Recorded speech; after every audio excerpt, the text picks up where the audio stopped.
வணக்கம் நண்பர்களே. இன்று நாம் பார்க்கப் போவது மிகவும் அரிய மற்றும் சக்தி வாய்ந்த விநாயகர் மகாவசிய சாம்பிராணி தயாரிக்கும் முறை மற்றும் அதன் பலன்கள் பற்றியது.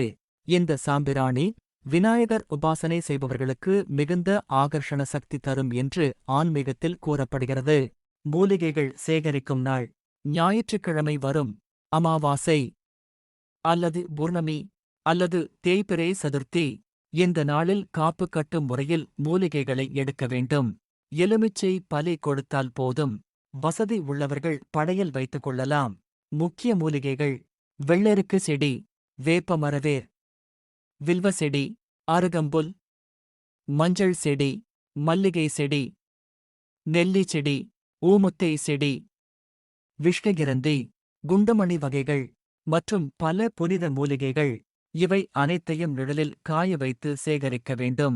சேர்க்க வேண்டிய பொருட்கள்: யானை சாணி, பசும் சாணி, வில்வ பழம், வேப்பம் பழம், ஜவ்வாது, சந்தனம், கற்பூரம், வெட்டிவேர், நன்னாரிவேர், வசம்பு, தேவதாரு, குங்கிலியம், தர்பை, வில்வ இலை, வன்னி இலை.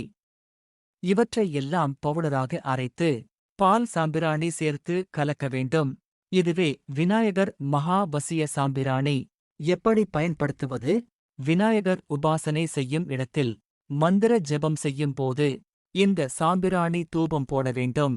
கிடைக்கும் பலன்கள்: விநாயகர் அருள் கிடைக்கும், தெய்வ சக்திகள் ஆகர்ஷணம், தரித்திரம் நீங்கும், நவக்கிரக தோஷம் நீங்கும், செல்வம் பெருகும், பில்லி சூன்யம் அகலும், தொழில் வளர்ச்சி, கடன் தீர்வு, திருமணம் நடக்கும், புத்திர பாக்கியம் கிடைக்கும், கல்வி சிறக்கும், நோய்கள் நீங்கும், எதிரிகள் வசியம், வீடு, நிலம், வாகனம் கிடைக்கும், லட்சுமி கடாட்சம் நிலைக்கும்.